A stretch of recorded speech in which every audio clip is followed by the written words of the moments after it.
সরস্বতী মহাভাগে বিদ্যে কমল লোচনে বিশ্বরূপে বিশালাক্ষী বিদ্যাং দেহি নমস্তুতে। সরস্বতী মহাভাগে বিদ্যে কমল লোচনে বিশ্বরূপে বিশালাক্ষী বিদ্যাং দেহি নমস্তুতে।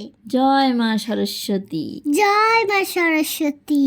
Hello everyone, welcome to our channel. নমস্কার।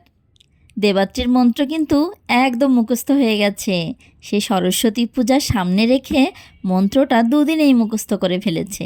সে যাই হোক, 3 ফেব্রুয়ারি সোমবার ছিল সরস্বতী মায়ের আরাধনার দিন। এই একটা দিনের জন্য কিন্তু আমরা অপেক্ষা করি। সরস্বতী পূজা মানেই বাঙালির একটা আবেগের দিন, একটা খুশির দিন। আর আমরা সরস্বতী পূজায় এবার কি করলাম সেটাই বলবো আজকের ভিডিওতে। এবারে সরস্বতী পূজা অনেকে 2 দিন করেছে, মানে 2রা ফেব্রুয়ারি এবং 3রা ফেব্রুয়ারি, মানে 2 তারিখেই কিন্তু পঞ্চমী তিথি লেগে গিয়েছে। ওই জন্য 3 তারিখ খুব সকাল সকালের ভেতর পঞ্চমী তিথি থাকাকালীন পূজা শেষ করতে হবে, তাই 10টার ভিতর কিন্তু পূজাটা কমপ্লিট হয়ে গেছিলো। তাই আমরা খুব সকাল সকাল ঘুম থেকে উঠে স্নান সেরে 8টার আগেই আমরা পৌঁছে গেছি আমাদের পাশেই এক মন্দিরে। হ্যাঁ, মন্দিরে একবার গেছি, খুব ভালো এবং অনেক মানুষ হয় মন্দিরে, তাই এখানেই গিয়েছিলাম। আমরা যাওয়া অবস্থায় কিন্তু পূজা শুরু হয়ে গেছে। তারপর একটু পরে পূজা হয়ে গেলে তারপর শুরু হয়ে গেছে যে আমাদের অঞ্জলি। জয় জয় দেবী, জয় দেবী, চরাচর ধরে সমুদ্র শোভিত মুক্তাহারে বিনা রঞ্জিত পুস্তক হস্তে ভগবতী ভারতী দেবী নমস্তুতে। নমো ভদ্রকাল্যৈ নমো নিত্যং সরস্বত্যৈ নমো নমঃ। বেদাঙ্গ বেদান্ত বিদ্যা স্থানজ্ঞ এবচ এষ সচন্দন পুষ্প বিল্ল পত্রাঙ্গুলি সরস্বত্যৈ নমঃ।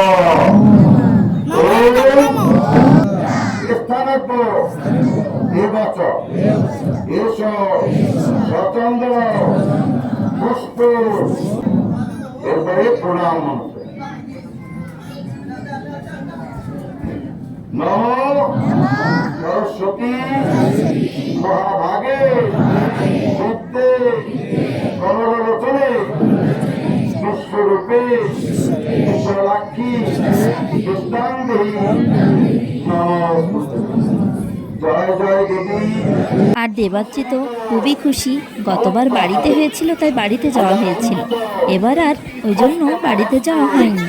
তাই সে যেহেতু একটু একটু করে বড় হচ্ছে, এখন একটু একটু না বেশ ভালোই বুঝতে শিখে যাচ্ছে আস্তে আস্তে। এবং সে এবার একদমই না খেয়ে উপোস করে অঞ্জলি দিয়েছে। আর যেহেতু সকাল সকাল ছিল ওই জন্য আর বাচ্চাদের কিন্তু সমস্যা হয়নি। সে একদমই সকালে উঠেই বলছে আমি আজ সারাদিন উপোস করব। অঞ্জলির আগ মুহূর্ত থেকেই শুরু হয়ে গেছে তার মা আমার খুব ক্ষুধা পেয়েছে, মা আমার খুব ক্ষুধা পেয়েছে। খুব হাসি পাচ্ছিল। আমি বললাম অঞ্জলিটা দিয়েই তোমাকে খেতে দেবে। মা কখন প্রসাদ দেবে? অঞ্জলি কিন্তু 3 পর্বে হয়েছিল, মানে 3 বার হয়েছিল। ততক্ষণ তার একটুকু সহ্য হচ্ছে না এবং ব্যাগে থাকা খাবার দিয়ে তাকে ঠান্ডা করা লেগেছিল। তারপরে পেলাম প্রসাদ। আজ যেহেতু বেশ অনেক মানুষই হয়েছিল, এত প্রসাদ, মানে প্রসাদ আমরা খেয়েই পারিনি। ফল মিষ্টি প্রসাদ তো মানুষ খেয়েই পারছে না। আর তারপর দিয়েছিল খিচুড়ি, একদম প্যাকেট করে, পুরো পোলাও চালের একদম ভোগের খিচুড়ি। এত টেস্ট খেতে, সেটা ঝাল ঝাল হয়েছিল। দেবাত্রী কিন্তু সেই ঝাল ভিজ খিচুড়ি তৃপ্তি করে খেয়েছিল। আসলে ভোগের প্রসাদ বলেই কথা, ভোগের প্রসাদ মানেই তৃপ্তি। আর দেবাত্রীর বন্ধুরা, মানে বড় দিদিরা অনেকেই কিন্তু ছিল, তার সময়টা আরও ভালো কেটেছে। আর মা সবার মঙ্গল করুক, সবার মঙ্গল করুক, সবার মঙ্গল করুক, এটাই মায়ের কাছে এবারের প্রার্থনা। সবাই ভালো থাকবেন। ভালো লাগলে চ্যানেলটা সাবস্ক্রাইব করে দেবেন। নমস্কার।